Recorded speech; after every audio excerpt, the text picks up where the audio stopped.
বাবার পাশে মেয়ে হাঁটতেছে, মেয়ের পাশে বাবা হাঁটতেছে। বাবা মেয়ের এই হাঁটার দৃশ্য এই প্রথম দেখলাম। আমার মা এবং আমার নানা তারা একসাথে হাঁটতেছে, এক জায়গায় যাচ্ছে, এই প্রথম আমি দেখতে পেলাম। আমার থেকে অনেকটা ভালো লাগলো, কারণ সবসময় এরকম দেখা হয় না। কারণ আমরা তো অনেক দূরে থাকি, আমার নানা থাকে গ্রামে। আমরা শহর থেকে যখন গ্রামে আসি তখনই দেখতে পাই। আর আমার নানাকে আমার মায়ের সাথে হাঁটতে দেখতে পেরে আমার থেকে খুব আনন্দ লাগতেছে। আমার নানা ভাইয়ের পায়ে অনেক ব্যথা পেয়েছে, সেই জন্য তাকে ডাক্তারের কাছে নিয়ে যাচ্ছি, কারণ তার পাটা অনেক ব্যথা করতেছে। সে আমার আম্মুকে যখন বলল, আম্মু আর দেরি করলো না, দ্রুত তার বাবাকে নিয়ে ডাক্তারের কাছে চলে যাচ্ছে। দেখেন না ভাই, তারা একসাথে হাঁটতেছে, একটা মিনিটের জন্য তারা দুজন আলাদাভাবে হাঁটে নেই। তাদের হাঁটা দেখে আমারও ভালো লাগতেছে। আমার নানার পায়ে যখন ব্যথা পায় আমার আম্মু অনেকটা চিন্তায় পড়ে যায়, কারণ বাবাকে নিয়ে কোন ডাক্তারের কাছে যাবে। ফাইনালি অনেকটা হাঁটাহাঁটি করার পরে চলে যাচ্ছে আমরা বাজারের দিকে, কারণ বাজারে হচ্ছে ডাক্তার। আর আমার নানা বাসা থেকে বাজারটা একটু দূরে। আর আমরা অনেকটা হাঁটলাম, কারণ আমার নানা ভাইয়ের পায়ে ব্যথা। ফাইনালি আমরা তার বাজারে চলে আসলাম। বাজারে আসার পরে ভালো একটা ফার্মেসিরই খুঁজতেছি। এখন আমার নানার পরিচিত নাকি একটা ফার্মেসি আছে, সে নাকি এই পায়ের জন্য ভালো। তারপরে তাকে নিয়ে গেল সেইখানে, কারণ সে নাকি ভালো ওষুধ দেয়। আমরা তো আর জানি না ভালো করে, আমার নানা আমাদেরকে সেইখানে নিয়ে গেল। তারপর আমরা চলে গেলাম। চলে যাওয়ার পর আমার মাকে তো হয়তো চিনাম, কারণ মা তো আর এখানে থাকে না। তারপরে তাকে নিয়ে গেল, তার পা দেখলো। তারপরে তাকে অনেক কথা জিজ্ঞাসা করলো যে আপনি কেন ডাক্তারের কাছে আসেন না, আপনি কেন দেরি করলেন। তারপরে বললো যে আমার ঠান্ডা লাগে, আমি আসতে পারিনি, সেই জন্য আমি আসিনি। আর তার পায়ের কি অবস্থা হয়ে গেছে দেখেন।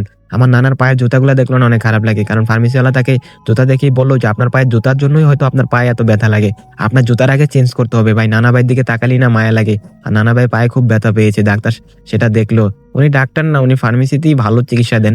আর ওনার কাছে অনেক মানুষ আসে, সেটা আমরা যতটুকু দেখে বুঝতে পেলাম। তারপর নানা ভাইকে প্রেশার মাপছে, তারপর নানা ভাইকে সে দেখতেছে। আমার নানা ভাইয়ের দিকে তাকাইলে আমারও না মায়া লাগে, কারণ নানা ভাই অনেকটা অসুস্থ। আর নানা ভাইয়ের দিকে যখন তাকাই তখন ভালো লাগে। আর আমি আশেপাশে দেখতেছি আর আমার নানা ভাইয়ের দিকে তাকাইতেছি। নানা ভাইকে অনেকগুলো ওষুধ নিয়ে দিল। আর দেখেন না শেষে কি হয়। তারপরে ওষুধ নেওয়ার পরে নানা ভাইকে বললো আপনি কি খাইতে পারবেন, সে বললো হ্যাঁ খাইতে পারবো। আর আমার নানা কি করে দেখেন না, ব্যাগের থেকে টাকা বাইর করে। আগের দিনের মানুষ তো ভাই, তারা পলিথিনের ভিতরে টাকা রাখে। আমি দেখলাম আর বললাম নানা আপনার টাকাটা আপনার ব্যাগে রেখে দেন। আম্মু তারপরে বিলটা পে করে দিল। তারপরে তার থেকে কোনো টাকা নিল না, আমার আম্মু টাকা দিল এবং তাকে বললো আপনার ওইটা রাখে দেন। তারপর বিল দেওয়া শেষে তারা কোনো ডিসকাউন্ট দিল না, কারণ ওষুধগুলোর দাম জানি না কেমন নিয়েছে, আমরা তো আর সবকিছু দেখি নেই। আর ওষুধের দাম তো আমরা জানি না, যা দিয়ে চেয়েছে আমরা তাই দিয়েছি। আমার নানা ভাইকে তারপর ওষুধ খাওয়াইলো, সিরাপ খাওয়াইলো, কারণ নানা ভাইকে সিরাপ দেওয়ার কারণ হচ্ছে তার শরীরটা নাকি দুর্বল, এই জন্য নাকি তাকে সিরাপ দিলে ভালো হবে, সেই জন্য তাকে সিরাপ দিয়েছে। সব ওষুধ টষুধ কেনার পরে এখন জুতা কিনতে যাবো, কারণ নানা ভাই জুতাটা চেঞ্জ করতে হবে। নানা ভাই জুতার অনেকদিন হয়ে যাওয়ার কারণে সে নাকি তার পায়ে ব্যথা করে দেয়। ওই ফার্মেসির যে ভাইয়া সে বললো। নানা ভাইয়ের পায়ের দিকে তাকালে না আমার মায়া লাগে। আমার নানা ভাই অনেক অনেক পরিশ্রম করে ভাই, এই বয়সেও সে কাজ করে, কারণ সে এখনো কাজ করে, সে বসে থাকতে পছন্দ করে না। ফাইনালি অনেকটা খোঁজার পর একটা দোকানে আসলাম জুতা কেনার জন্য। নানা ভাইয়ের পরিচিত নাকি দোকানটা বাজারের মধ্যেই। তারপরে চলে আসলাম সেই দোকানে। আসার পরে সেখানে দাঁড়াইলাম।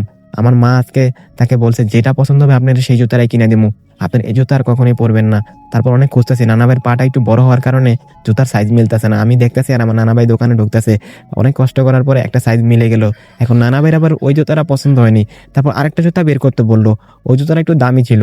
এই যে এই জুতাটা আমার নানা ভাইয়ের পছন্দ হয়ে গেছে, একদম ছিল। তারপরে আমরা কি করব, দামাদামি আর করিনি। দোকানদার বলেছে, তাকে বলেছিলাম কিছু ডিসকাউন্ট দেওয়ার কথা, কিন্তু সে দেয়নি। একদম 150 টাকা দিয়ে জুতাটা কিনে ফেললাম।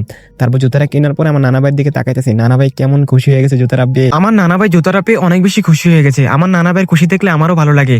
আমার নানা ভাইকে প্রশ্ন করলাম, নানা ভাই আপনার কি খেতে মনে চায়, আপনি শুধু বলবেন, আমার যতটুকু সামর্থ্য আছে অতটুকু দিয়ে আপনাকে কিনে দেওয়ার চেষ্টা করবো। নানা ভাইয়ের পায়ের দিকে তাকাইছি, নানা ভাই জুতাটা অনেক পছন্দ হয়েছে। নানা ভাইয়ের সাথে অনেক কথা বললাম, নানা ভাই কিছুই খাবে না, রাজি হলো না। তারপরে নানা ভাইকে বিদায় দিচ্ছি, কারণ নানা ভাইয়ের অনেক শীত করতেছে, তার পায়ে অনেক ব্যথা করতেছে। তারপর নানা ভাইয়ের সাথে অনেক কথা বললাম, নানা ভাইয়ের সাথে হাত মিলালাম, নানা ভাইয়ের থেকে দোয়া নিলাম। ও ভাই, নানা নানিকে ভালোবাসি, দাদা দাদিকেও ভালোবাসি, সবাইকেই ভালোবাসি। আমার যতটুকু সামর্থ্য আছে অতটুকু দিয়ে তাদেরকে খুশি করার চেষ্টা করি। আপনি আপনার নানা নানিকে, দাদা দাদিকে ভালোবাসবেন ভাই, তারা যখন থাকবে না তাদের মায়াটা তখনই বুঝতে পারবেন ভাই।